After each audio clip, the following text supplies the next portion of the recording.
Welcome back to the castle. In case you're new, let's catch up on what's been happening. I decided that I wanted to 3D print the parts to build a Lego-style castle, but scaled way up. I'm talking a 20-to-1 ratio. That means 8,000 times the volume of the original castle. I have been designing my own bricks inspired by the Lego style ones. Given the limitations of most hobby-sized 3D printers, I can't print everything at full scale all in one piece. I think I have come up with a pretty good solution to that problem. All of my bricks are being printed in individual pieces that can interlock together. I've got these repeating mirrored dovetail cutouts that have a locking mechanism built into them. The bricks go together and they don't come apart. For a few different reasons, the bricks are also printed without the studs on top. Those are printed separately and they just screw into place. Pretty cool. I began the project last video by getting all of the pieces printed that I need for step 1 of the instructions. It's looking pretty good in my opinion. As you can see, step 1 doesn't have a whole lot going on. The end of this video, I plan to be at step 5. It's not a whole castle, but there's definitely more happening here, and I'm excited to see what it looks like with this much built out. Now, I started off by making sure I had all of the parts modeled and printed for this step. All of the parts are printed, but most of them are not assembled. I did do some testing. A little bit of that was on camera, some of it wasn't. Some of that was exclusively shown to my Patreon supporters on Patreon, but I've got more to do. There's plenty of assembly, and I think it's time we get into that.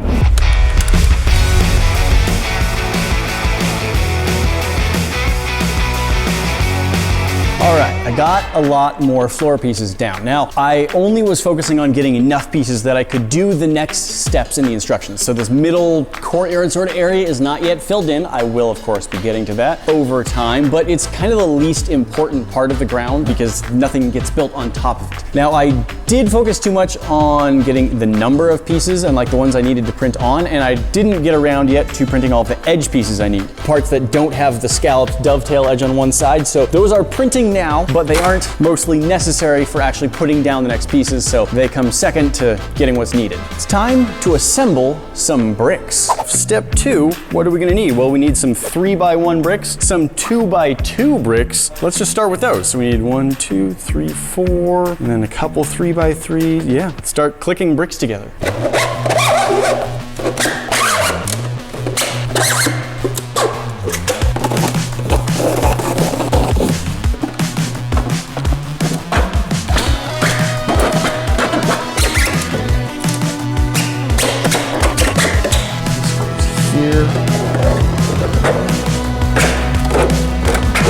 I need some 2x2s.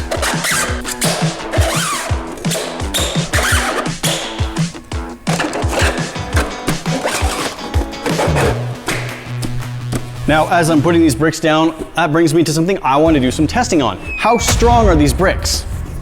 Now, I've already tested the fact that they can hold my weight standing on them, no problem. I'm not worried about that. Even when it's as tall as it's gonna be, each brick only weighs about 1 pound. And if it gets to be 15 bricks tall, that's only gonna be 15 pounds. I weigh more than 15 pounds, so really not concerned about that. What if the pieces are bridging? What if they're spanning a gap? Would they still be strong enough to hold me on them? I don't know. It's time to do some testing. All right, testing the strength of one brick being bridged. If I stand in the middle, is it gonna hold together? Are the locking mechanisms gonna fail? Will the friction be enough to hold it together even if the locking mechanisms do fail? Let's try it. Well,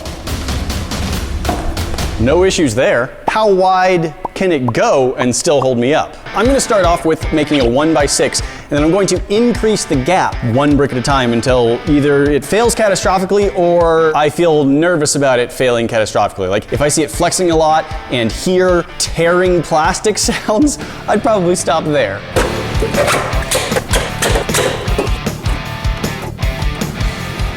Okay, we've got a gap 2 bricks wide. I heard one little noise, little bit of sound happening there. Overall though, I'm not worried about a 2 brick wide gap. Let's move up to 3.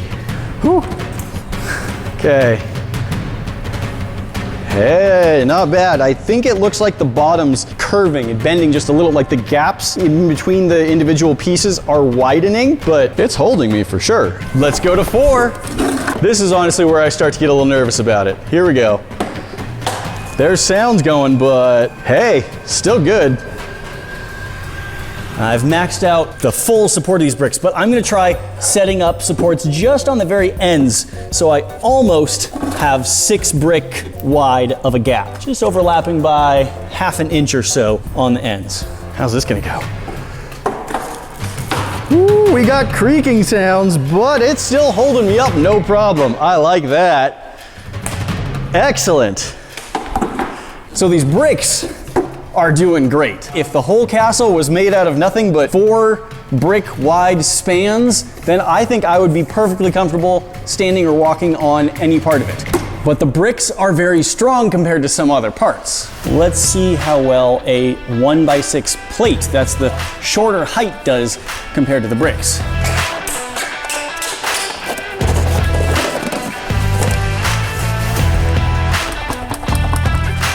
Not bad. This is the biggest plate I've actually assembled so far, so I'm curious not just about how well it will hold me up, but how well it holds itself up. And grip strength aside, the plate is doing quite a good job. There we go. Oh. Starting off with our same test of a single plate bridge.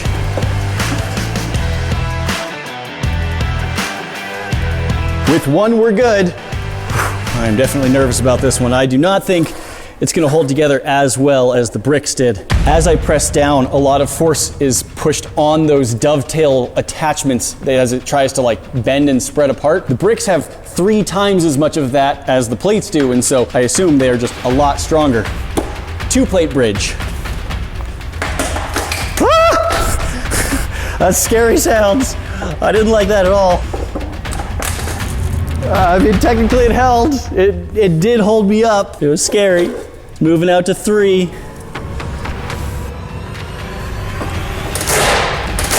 Ah, we have a catastrophic failure at a 3-plate bridge. Yep, just tore itself apart. I can try and analyze where exactly things failed. Interestingly, it does look like the biggest failure point was the plastic itself tearing apart. Like, it wasn't just the joint that failed. There's not enough strength in the walls of the plates themselves to hold together under that much strain. There are multiple fairly large plates in the set. A couple of them are 6x6, so I'm going to assemble a 6x6 plate, even though I'm not on a step that uses it yet. This is just part of testing for strength. I'm not gonna try standing in the middle while it's supported on the edges, but I want to see how it holds up to its own weight. Oh, these are not comfortable to sit on. All right, pretty happy with that. There is barely any flex. If I hold it in the middle, the sides are like really not flexing down much at all. A shot of the back of that, that's nice and busy. You can see like a little bit of wobble if I'm shaking it back and forth. It's not that there's no play to it, but there's not much play to it. And if I find that the play is too much, there's a couple things I can do. The first of which is to use a glue to put this all together, so it's not just mechanically bonded, it would actually be chemically bonded as well. But I am pretty happy with that. Holds itself up just fine. Look at that. Oh, that's great. That is not the only big piece that needs to be assembled. There are 25 of this wall panel piece in the castle set. That's a lot. This right here was basically my prototype. It was the first one that I put together, and there are some issues. Let's look at them. You can see it's got ugly scar marks kind of all over it. It's got big gaps from a few different sources, both vertical and horizontal. So at first you may think that, well, of course you can't print this in a single piece, that every piece would be printed laying flat on the build plate so that we'd get like a really nice smooth wall texture. And there are some things about that that I would really like. I think it could really help with some of the issues I've had. However, if I printed this PLA face down on the beds, meaning this is the portion in contact with the build surface, the texture at the end would be very different from the bricks. All of the bricks are printed so the layer lines are vertical, the same way that the castle itself is going up. And I really wanted to have a matching look. So to get that, the only way to do it is to print every one of these pieces vertically in this orientation. I didn't even do that right. Some of these pieces are, I think, printed in the wrong orientation because I was not paying attention while I was slicing it up. So this was Gen 1. This is the first wall piece I built, and I am not even sure that it's going to make it into the final castle. This right here is wall piece generation 2. That's right, I have fixed some of the problems. There are fewer gaps, there are fewer ugly scars, and everything is printed in the correct orientation to get the matching texture. But it's still not perfect. And I'll be honest, I don't even need perfect. It'd be nice, but I'm not too fussed about it. However, this is still more imperfect than I want it to be. However, just because it's not perfect doesn't mean I don't like it and won't be using it. I will be using this panel, at least that's the plan, unless I get to a point where everything is so astronomically better than I have it here that I really feel like it's worth getting rid of all of the work that went into making this one. But I need more of them, so let's assemble some more of them. The two biggest changes between version 1 and version 2, I introduced the same dovetailing to a lot of the parts. That's both on the nice flat parts and on the walls. That way they can hold on to each other a little bit more. And I added these sort of pyramid pieces on the bottoms, which make it so that the pieces will intersect and interact a little bit vertically as well. All of that really helps me line everything up better and hold itself together better. Now they don't have locking mechanisms on them, which means I'm going to be using glue, PLA glue, and that's what I'm going to be using to put them together. And I've opened a bunch of doors and I'm using gloves because this stuff needs ventilation.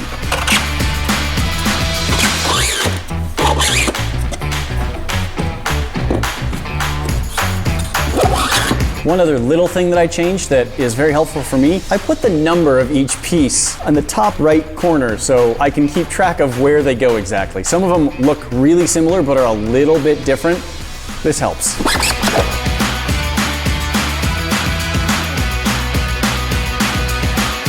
Assembled wall panel.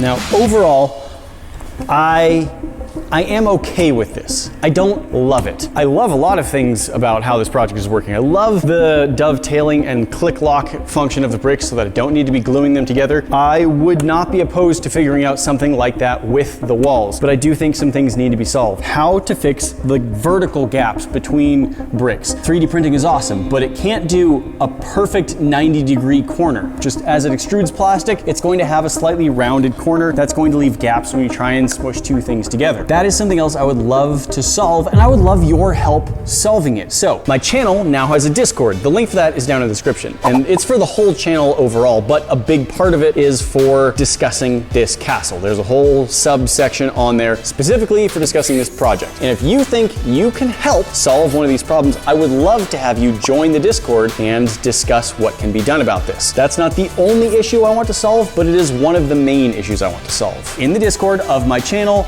in the sub-channel that's discussing the castle build itself, I am going to put up details about how I am actually going to create a reward system. I'm going to pay whoever has the best idea for how to seal up these gaps. I've only tried one thing so far.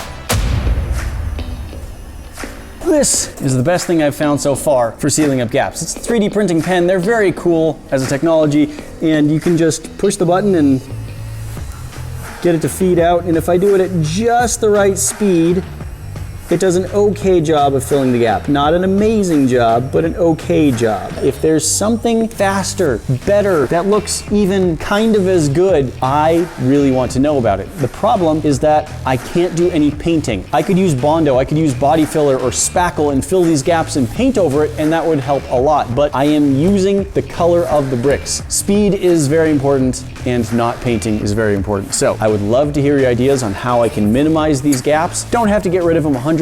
Any amount of improvement I can get over what I already have is a plus. And like I said, I'll have details on the Discord on how I'm willing to pay you if you have the best idea. Now, this side over here has been welded up with the 3D printing pen. This side has not. And I do think that the gaps look better on the side where I've done it, but it's not very clean. I don't know how much practice it would take. It does take a long time, and I still don't love the result. So step one would be fixing up the files so they don't curve as much, so I don't have as many gaps. Step two is the fact that every 2 bricks that I put together is gonna have gaps, and I'd love to minimize that. If you are into 3D printing, if you have experience, especially using Prusa 3D printers, I would love for you to join the Discord and suggest ideas or try some things out and give me what results you have gotten.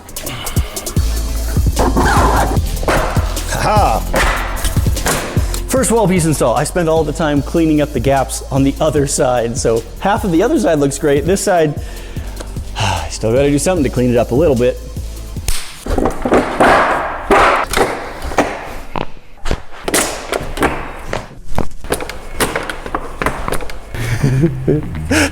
Oh, it looks so fun. I gotta fill all the gaps, but it still looks really fun. All right. Those wall panels are not the only special bricks we have in these steps. This set has a weird quirk about it in that it can actually hinge open. So you can go from a nice, tidy, keep-looking castle to more of a castle wall type structure. And I am going to add those hinges. I don't know if I'm ever actually going to use them. It'd be fun, but the practicality of it, that's way down the road, seeing if that ever works. But I am going to build the hinge pieces that are theoretically used as the mechanism for that. So I have printed out 4 different parts that all need to be assembled together to turn into a functional hinge. I've used my same dovetail with the locking mechanism to hold some of it together, but I'm also going to be using glue because I want it more sturdy. And for this one, I'm just going to be using some super glue. So this piece is just going to slide down onto there, and I'm going to spray this super glue catalyst on there to make it bond better when I do that. There we go. That's locked in place from the locking mechanism. And I'm just gonna push things together to make sure that glue really bonds nicely. This piece here has some dovetails on it. It actually doesn't lock together. It can just come right apart because all the locking interaction mechanism is on a curved surface, and I didn't want to try and figure out an actual lock. So it's just clicking together, but I'll be using glue. Now, if I had to do this for every piece, it would be a big annoyance. I would hate that. However, there's only 4 of these hinge pieces on the whole set. It's not a big deal. Those are the 2 parts, but they also are full 2x1 bricks, so they just have normal other half bricks. Now, put those together, and look at that. We've got a functional hinge. This mechanism is actually a great example of one of the things that I have to change from the original design of pieces to be functional at the scale that I am using. When you've got very small pieces, you can have a really small difference in size to create an interference fit. If I scale up that interference fit 20 times, the way I'm scaling everything up 20 times, it actually becomes so great that I could never get the pieces together or apart again. If I managed to wedge them together, it'd be permanent. I'd never be able to pull them apart. So I have to play around with those tolerances to find something that gives me the same feel of locking together without permanently locking together. The top of this panel, unlike being a flat plane with bumps raised out of it, you can see that it recesses down inside. The bumps themselves all across this top are recessed. Now, Lego enthusiasts might really enjoy having those as additional anchor points that they can use to stick things into, but that's not the main purpose of it. Lego pieces are all injection molded, which means that they have to be carefully designed to work with injection molds, and one of the most important things on that is to get approximately the same thickness everywhere. So if you were to have from the bottom of this shelf all the way to the top, full, solid, all the way so that we had the shelf we're used to, then that piece would be like 2 or 3 times as thick as any other part of the walls, and that would probably cause warping. Tolerances are really important with actual Lego parts, and so they design it to keep everything the same thickness everywhere that they can. When you're 3D printing, you're gonna have different goals. I don't need to have the same thickness everywhere because it's mostly hollow anyway. I've just got thin walls with some support inside. So I went with the flat plane and the solid studs on top because I don't need to injection mold these parts and have them stay at a uniform thickness. I can keep the function without keeping the exact design. Okay, let's build the rest of the pieces. I think I have some stairs to put together. Thank you to my amazing Patreon supporters, and a special thank you shout out to my top patrons and to those who have joined since the last video. We've recently increased the amount of stuff that we've been posting on Patreon. Behind the scenes, extended cuts, and Patreon exclusive content. So if you don't want to miss out on anything, join my awesome supporters now using the link in the description.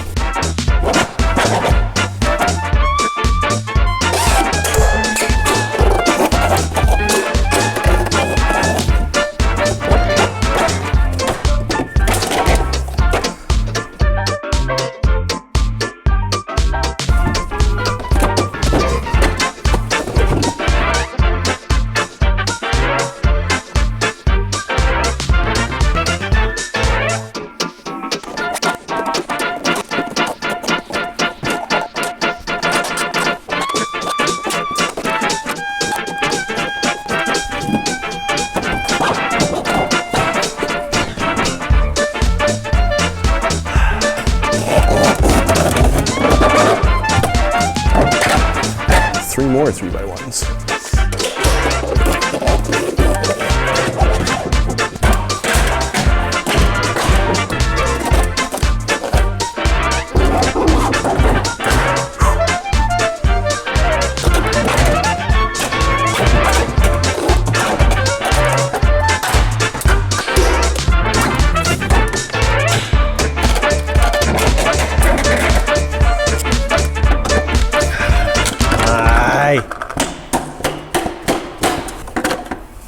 Oh, I might not have left enough space for the stud. Oh, it is so close. So I have to remake this piece. All right, reprinted the hinge. All I needed, this tiny little cutout right there, that's what I needed to make it so it would actually fit the floor stud.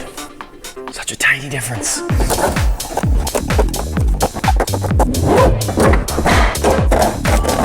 All right, since we've filmed everything about the walls, I've actually come up with an improved system. So version 3 has been designed and I'm currently printing the test parts to make sure that it's gonna work as well as I think it will. It should solve several of my problems. I believe the new design will both make it so I don't need to use glue, and it should help with that edge curl that's causing the horizontal gaps. So that's 2 of my problems eliminated, and I'm pretty happy with how it's looking.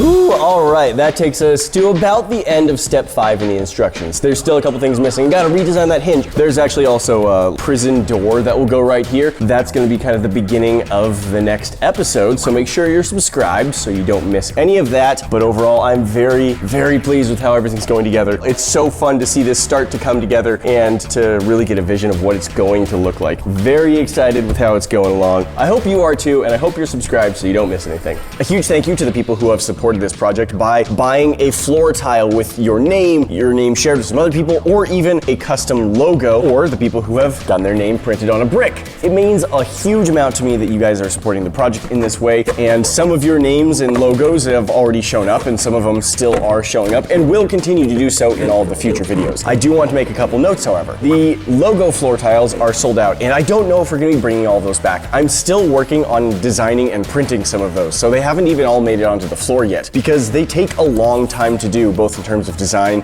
and printing. I'm announcing a new option as well. Now on the website, niftystuff.com, that's NFTI stuff.com, one of the things we're offering is a brick printed all to yourself. So this is something that's not shared with 15 people. This is something you can have just your name, and there are going to be some options of what you can do with that on the website. This is an example of what it might look like. So anytime that brick shows up on camera, your name's going to be there nice and pretty. After the first video came out, a bunch of people were asking if it was possible to get the print files to make their own bricks. I am going to start releasing those for sale on the store, just a few at a time as I make sure that every brick that I'm releasing is as perfect as I want it to be. That's going to happen sometime before the next video comes out, but if you want to know about it as soon as it happens, you're going to want to join the Discord, because that is where I'm going to announce that they are up for sale.